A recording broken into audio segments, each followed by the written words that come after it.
எல்லாரும் எப்படி இருக்கீங்க? சேஃபாக பத்திரமா இருப்பீங்கன்னு நினைக்கிறேன். இது வரைக்கும் நம்ம சாப்டர் 1 ரிலேஷன்ஸ் அண்ட் ஃபங்க்ஷன்ஸில் உள்ள இன்ட்ரொடக்ஷன்ஸ்லாம் பார்த்துருப்போம். இப்போ இதில் ரிலேஷன் 1.4 பார்க்க போகிறோம். இது இங்கிலீஷ் புக் நம்பரில் பேஜ் நம்பர் 6 இருக்குது. இதுக்கு முன்னாடி உள்ள வீடியோஸில் என்னோடய ப்ளேலிஸ்ட்டில் போய் பாருங்கள். மறக்காமல் லைக் பண்ணுங்கள், ஷேர் பண்ணுங்கள் அண்ட் கமெண்ட் பண்ணுங்கள். மறக்காமல் என்னோடய மலர் டியூட்டர் சேனலை சப்ஸ்கிரைப் பண்ணுங்கள். வாங்க இன்றைக்கான வீடியோவில் போகலாம். இன்றைக்கி என்ன பார்க்க போகிறோம் அப்படின்னா ரிலேஷன்ஸ் தான். ரிலேஷன்ஷிப் அப்படின்னா இப்போ ஒரு 2 இது இருக்குது, அதுக்கு எப்படி ரிலேட் பண்ணுறாங்க அப்படின்னு தான் நம்ம பார்க்க போகிறோம். இப்போ நியூ டெல்லி அப்படின்னு இருக்கு. New Delhi is the capital of இந்தியான்னு கொடுத்துருக்காங்க. இதில் த கேபிட்டல் அப்படிங்கிறது தான் நியூ டெல்லிக்கும் இந்தியாவுக்கும் உள்ள ரிலேஷன். இதை எப்படி எக்ஸ்ப்ரெஸ் பண்ணலாம் அப்படின்னா ஆறுங்கிற சிம்பிள் மூலியமாக எக்ஸ்ப்ரெஸ் பண்ணலாம். சிம்பிளாக நியூ டெல்லி ஆர் இந்தியா அப்படின்னு கொடுத்தாலே இதுக்கு ரிலேஷன் இருக்குன்னு அர்த்தம். அடுத்தது இது ஆர்டர்டு பேரில் எப்படி ரெப்ரசன்ட் பண்ணலாம் அப்படின்னா நம்ம யூஸ்வலாக எப்படி ஆர்டர் பேர் போகிறோம், ஒரு ஓப்பன் ப்ராசஸ் போட்டுட்டு இதில் new Delhi India close bracket அவ்வளோதான். இப்படி போட்டால் இது ஆர்டர்ட் பேரில் அதோட ரிலேஷனை மென்ஷன் பண்ணுறோம் அப்படின்னு அர்த்தம். ஸோ இப்போ நம்ம ஒரு எக்ஸாம்பிள் பார்ப்போம், அப்போ உங்களுக்கு இன்னும் நல்லா புரியும். இப்போ என்ன கொடுத்துருக்காங்க அப்படின்னா ஸ்டூடெண்ட்ஸ் இன் அ கிளாஸ் S1லேருந்து S10 வரைக்கும் இருக்கிறாங்க. ஹைட்ஸ் 4.5 4.9 அதுலேருந்து அது வரைக்கும் கொடுத்துருக்காங்க. அதாவது ஒரு ஆர்டராக கொடுத்துருக்குறாங்க. இதை நம்ம ஃபஸ்ட்டு படத்தில் டினோட் பண்ணணும். இதில் என்ன பண்ணணும், ரிலேஷன் எப்படி எழுதணும்னா ஹைட்டுக்கும் ஸ்டூடெண்ட்ஸ், அதாவது ஸ்டூடெண்ட்ஸோட ஹைட்டுக்கும் ஸ்டூடெண்ட் அந்த S1 S2க்கும் தான் ரிலேஷன் சொல்ல போகிறோம். ஸோ ஃபஸ்ட்டு ஹைட்டை எழுதிக்கணும், அதுக்கப்புறம் ஸ்டூடெண்ட்ஸ் யாருன்னு எழுதிக்கணும். ஹைட்டு தான் நம்பரில் கொடுத்துருக்குறாங்க. ஸோ அதை நம்ம என்ன பண்ணணும், 4.5 அதுதான் ஃபஸ்ட்டு அசெண்டிங் ஆர்டரில் இருந்து தான் எடுக்கணும். ஸோ இருக்கிறதுல சின்ன நம்பர் என்ன 4.5. ஸோ 4.5 எதுக்கு இருக்குது அப்படின்னா 4.5 S1க்கு இருக்குது. ஸோ அதை எழுதிக்கணும். அடுத்து 4.5 S4க்கு எழுதியிருக்கு, அதை எழுதிக்கணும். 4.5க்கு அடுத்த நெக்ஸ்ட் வேல்யூ என்னென்னா 4.7, அது எங்கே இருக்குது அப்படின்னா S9க்கு. ஸோ 4.7, S9 அதை எழுதிக்கணும். அடுத்த வேல்யூ 4.9, அது S10க்கு இருக்குது. ஸோ 4.9, S10 அவ்வளோதான். அடுத்த நெக்ஸ்ட் வேல்யூ 5 பார்த்தோம் அப்படின்னா 3 இடத்துல இருக்குது, S3 and S5 S8. So 5, S3 5, S5 and 5, S8 அப்படின்னு எழுதிக்கணும். 5க்கு அப்புறம் என்னென்னா 5.1. இந்த 5.1 எங்கெங்கே இருக்குது அப்படின்னா S6ல் மட்டும்தான் இருக்குது. So 5.1, S6. அடுத்தது 5.2. 5.2 அதே மாதிரி 2 இடத்துல இருக்குது, S2ல் இருக்குது, S7ல் இருக்குது. So 5.2, S2 and 5.2, S7. So இதை நம்ம ஒரு டயக்ராமில், அதாவது செட்ஸில் நம்ம இது பண்ணலாம், டினோட் பண்ணலாம். எப்படி அப்படின்னா இப்போ 4.5 என்னென்னு இருக்குது, S1க்கு இருக்குது. So S1 and S4. அப்புறம் இங்கே ஒரு அம்புக்குறி போட்டுட்டோம் அப்படின்னா இது அதோட ரிலேஷனை குறிக்குதுன்னு அர்த்தம். அடுத்தது 4.7 எங்கெங்கே இது பண்ணுது அப்படின்னா S9க்கு போகுது. 4.7 ஸோ S9க்கு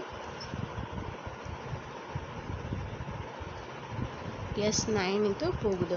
அடுத்தது 4.9 பார்த்தோம் அப்படின்னா அது S10. 4.9 goes to S10. So இது சிம்பிளாக ஒரு அம்புக்குறி மூலியமாக சொல்லணும். அடுத்தது 5, S3 S5 S8. So 5 first S3க்கு போகுது, அடுத்தது S5க்கு போகுது, அடுத்தது S8க்கு போகுது. ஸோ இந்த அம்புக்குறி இப்படி மேலே போயிட்டுருக்கு. ஸோ இதுதான் அதுக்கும் 5க்கும் அந்த ஸ்டூடெண்ட்ஸ் S3 S5 S8க்குள்ள ரிலேஷன். அடுத்தது 5.1. 5.1 எங்கே போகுது அப்படின்னா S6க்கு போகுது. அதுக்கப்புறமேட்டுக்கு 5.2. 5.2 S2க்கும் S7க்கும் போகுது. So 5.2 S2 and S7. So இதுதான், இந்த எல்லா ரிலேஷனையும் நம்ம டயக்ராமில் காமிச்சிட்டோம். அவ்வளோதான். இப்போ இதிலேருந்து நம்ம என்ன தெரிஞ்சுக்கிறோம் அப்படின்னா let A and B any 2 நான் எம்டி செட்ஸாக இருக்குது. இப்போ நம்ம பார்த்தோம்ல, இது ஒரு ஏன்னு வச்சுக்கோங்க, இது பின்னு வச்சுக்கோங்க. நான் எம்டி செட்ஸ்னால் அதில் வேல்யூஸ் இருக்குதுன்னு அர்த்தம். இதுக்கு ரெண்டுத்துக்கும் உள்ள ரிலேஷன் R அப்படின்னா A relation R from A to B is a subset of A cross B. இப்போ நம்ம அது போட்டிருக்கோம் இல்லையா, இந்த வேல்யூஸ்லாம் பார்த்தா ஒரு A cross Bயில் உள்ள வேல்யூஸாக தான் இருக்க முடியும். இது satisfying some specified condition. நம்ம என்ன பண்ணுவோம், A cross Bனா ஒவ்வொரு எலமெண்ட்டும் ஒவ்வொரு எலமெண்ட் இப்போ இந்த 4.5னா S1க்கு போகும், 4.8, S2, 4, S3 கார்ட்டீசியன் ப்ராடக்ட் அப்படி தான் பண்ணுவோம். அதில் இருந்து நம்ம ஒரு சிலதுக்கு மட்டும்தான் அவங்க ரிலேஷன்ஸ் கொடுத்துருக்காங்க. அதான் சாட்டிஸ்ஃபைங் சம் ரெக்யூர்ட் கண்டிஷன்ஸ் அப்படின்னு சொல்கிறது. ஸோ இது வந்து எல்லா வேல்யூஸ்க்கும் போல் 4.5ங்கிறது S1க்கு மட்டும்தான் ரிலேஷன் பண்ணுறாங்க. ஸோ அது வந்து இந்த ரிலேஷன் வந்து A cross B இந்த ப்ராடக்ட் உள்ள வேல்யூஸ் தான் அப்படிங்கிறாங்க. இப்போ if X belongs to A, இப்போ எக்ஸில் இருக்கிற வேல்யூஸ் எல்லாமே belongs to A and Y belongs to B through R இந்த ரிலேஷன் மூலியமாக சொல்கிறாங்க அப்படின்னா then we write is as X R Y. X வந்து செட்ஸ் ஆஃப் ஏ எலமெண்ட்ஸ் ஆகும், ஒய் வந்து செட்ஸ் ஆஃப் பி எலமெண்ட்டாக இருந்தாலும் இதுக்கு உள்ளார ஒரு ரிலேஷன் இருந்தது அப்படின்னா அதை எக்ஸ் ஆர் ஒய் அப்படின்னு எழுதலாம். எக்ஸ் ஆர் ஒய் அப்படிங்கிறது if and only if x R ஒய்ங்கிறது x comma y belongs to R அப்படிங்கிற ரிலேஷனில் தான் இருக்கணும். அப்படின்னா தான் அது எக்ஸ் ரிலேஷன் ஒய்யாக இருக்க முடியும். அதாவது அந்த வேல்யூஸ் எல்லாமே அந்த ரிலேஷனுக்குள்ளார தான் இருக்கணும். அப்புறம் இந்த domain of the relation R, இப்போ தான் நம்ம டொமைன் இதில் நம்ம பார்க்க போகிறது டொமைன், கோடொமைனா என்ன அண்ட் வந்துட்டு ரேஞ்ச்னா என்ன அதெல்லாம் பார்க்க போகிறோம். ஸோ ஃபஸ்ட்டு டொமைன் அப்படின்னா என்ன சொல்கிறாங்க, டொமைன் அப்படிங்கிறது வந்து இந்த செட்ஸ் ஆஃப் ஏ வேல்யூஸ் இருக்கு இல்லையா, இதுதான் எப்போதுமே டொமைன்ங்கிறது இந்த ரிலேஷனை பொறுத்த வரைக்கும். ஸோ அந்த செட்ஸ் ஆஃப் ஏ வேல்யூஸுங்கிறது x belongs to A and x relation ஒய்யா இருக்கணும். For some y belongs to B, இதில் இருக்கிற எல்லாமே வந்துட்டு ரிலேஷனில் வரல. ஓகேவா, ஒரு சில வேல்யூஸ் தான். இப்போ 4.5னா எல்லா வேல்யூக்கும் அது போல் ஒரு சில வேல்யூஸ் வந்து ஒய் வந்து பிலாங்ஸ் பண்ணு. ஸோ அதை தான் அவங்க அப்படி சொல்லியிருக்கிறாங்க. அடுத்தது the codomain of the relation or is Bன்னு சொல்கிறாங்க. என்னென்னா அந்த ஒவ்வொரு ஏலேருந்து ஒரு செட்டில் ஏலேருந்து போகக்கூடிய எல்லா வேல்யூஸும் பியில் போய் கனெக்ட் ஆகுது இல்லையா, இது கனெக்ட் ஆகுது. ஸோ அந்த ரிலேஷன் தான் இந்த போகுது இல்லையா, அதில் இருக்கிற ஏதாவது ஒரு பி வேல்யூட கனெக்ட் ஆகுது, அதுதான் கோடொமைன் அப்படின்றாங்க. இப்போ வந்துட்டு ரேஞ்ச் ஆஃப் த ஆர் அப்படின்னா இந்த range of the relation of ஆர்னா என்னென்னா ஒய் பிலாங்ஸ் டு பி தான். இந்த ரெண்டாவது செட்ஸ் இருக்கிறத ஒய், இது வந்து ஏ, இது எக்ஸ் செட்டுன்னு சொல்லுவாங்க, இது பி எலமெண்ட்ஸ், இது ஒய் செட் சொல்லுவாங்க. இந்த ஒயில் இருக்கிற வேல்யூஸ் எல்லாமே பியை தான் பிலாங்ஸ் பண்ணுது. அப்போ எக்ஸ் ஆர் ஒய்ங்கிறது for some x belongs to A, இதில் எல்லா எக்ஸ் வேல்யூவும் அந்த பியில் கனெக்ட் ஆகல, ஒரு சில எக்ஸ் வேல்யூஸ் மட்டும்தான் கனெக்ட் ஆகுது நம்ம முதல்ல பார்த்த எக்ஸாம்பிள் படி. ஸோ அதுதான் ரேஞ்ச். அந்த பியில் இருக்கிற வேல்யூ இருக்கு இல்லையா, அந்த ஒய்ங்கிறது பியில் இருக்கிற வேல்யூக்கு தான் ரேஞ்சுன்றாங்க. ஸோ அந்த டொமைன் வந்து எப்போதுமே பிலாங்ஸ் டு, ஸோ இதுலேருந்து என்ன தெரியுது அப்படின்னா டொமைன்ங்கிறதுல belongs to A and codomain வந்து ஈக்குவல் டு பியாக இருக்கலாம். ஓகேவா, அந்த ரேஞ்சுங்கிறது இட்ஸ் சப்செட் ஆஃப் பி. இப்போ உங்களுக்கு அடுத்து ஒரு எக்ஸாம்பிள் பார்த்தா இன்னும் நல்லா புரியும். இப்போ என்ன சொல்லியிருக்காங்க அப்படின்னா let a equal to 1, 2, 3, 4, 5 and b equal to Mathi, Arul, John அப்படின்னு கொடுத்துருக்குறாங்க. A relation or between above sets A and B can be represented by an arrow diagram. இந்த ரிலேஷனை நம்ம ஒரு arrow diagram மூலமா கொடுத்துருக்குறாங்க, அது நம்ம எழுதணும். ஓகேவா, இப்போ ஏபின்னு 2 செட்ஸ் கொடுத்துருக்காங்க, இது நான் எம்டி செட்ஸ். இந்த வேல்யூஸை நம்ம ஃபஸ்ட்டு எழுதிக்கணும்.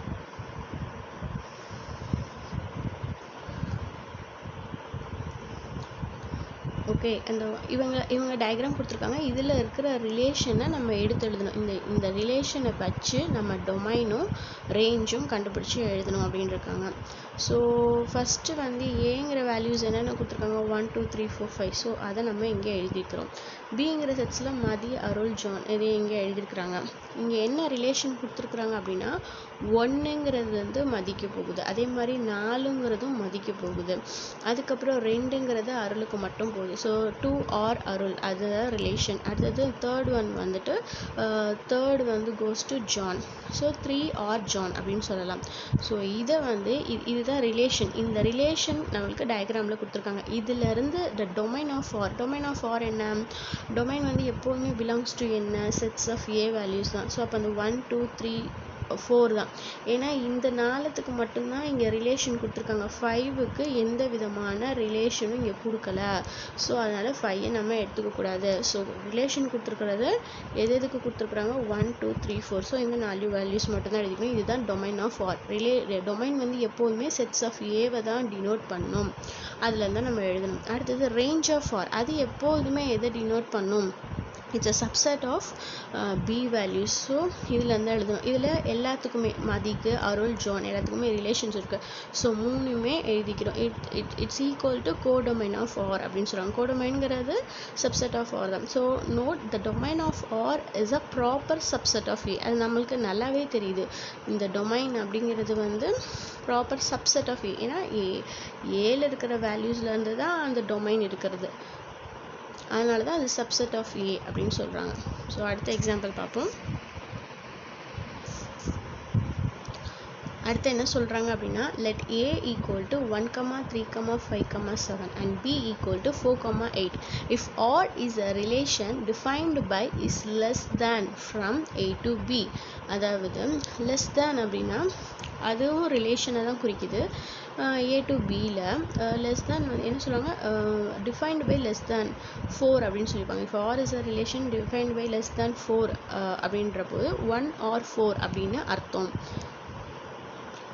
இப்போ வந்துட்டு இப்போ ஏஆர்பின்னா அதோட ரிலேஷன் 1 or 4ன்றது நம்ம எப்படி எடுத்துக்கணும் அப்படின்னா, இதெல்லாம் ரிலேஷன் ஓகேவா. அதே மாதிரி 1 or 8, 3 or 4, 3 or 8, 5 or 8, 7 or 8 அப்படிங்கிறது அவங்க ரிலேஷனாக கொடுத்துருக்குறாங்க. இதிலேருந்து ஃபஸ்ட்டு நம்ம என்ன பண்ணணும் அப்படின்னா ஏ கிராஸ் பியை கண்டுபிடிக்கணும். எப்படி நம்மளுக்கு ஏ வேல்யூ கொடுத்துருக்காங்க, பி வேல்யூ கொடுத்துருக்காங்க. ஸோ நம்ம எப்படி எப்போதுமே இப்போ கிராஸ் ப்ராடக்ட் எப்படி பண்ணுவோம், கார்ட்டீசியன் ப்ராடக்ட்டு ஃபஸ்ட் எலமெண்ட்டோட ஏவோட ஃபஸ்ட் எலமெண்ட்டோட பியோட ஃபஸ்ட் எலமெண்ட். ஸோ 1, 4 எழுதிக்கணும். அடுத்தது 1, 8 எழுதிக்கணும். தென் வந்துட்டு 3, 4 அகைன் 3, 8 அதை எழுதிக்கணும். Again 5, 4 and 5, 8. நெக்ஸ்ட் வேல்யூ வந்து 7, 4 and 7, 8 அதை எழுதியாச்சு. ஸோ இது ஏ கிராஸ் பியோட வேல்யூஸ். இப்போ இதிலேருந்து நம்மளுக்கு கொடுத்துருக்காங்கல்ல இந்த மேலே ரிலேஷன் கொடுத்துருக்காங்க இல்லையா கொஷினில், அதை எப்படி எழுதணும், 1 or 4னா என்ன அர்த்தம், 1, 4, 1 or 8னா 1, 8, 3 or 4, 3, 4, 3 or 8, 3, 8, 5 or 8, 5, 8, 7 or 8, 7, 8. So இதுதான் ரிலேஷனுங்கிறது. இதை நம்ம டயக்ராமில் டினோட் பண்ணும்போது எப்படி பண்ணணும் அப்படின்னா, இப்போ பாருங்கள் நமக்கு டொமைன் என்ன தெரியும், டொமைன்கிறது தான் ஃபஸ்ட்டு ஏ செட்ஸில் போடணும்.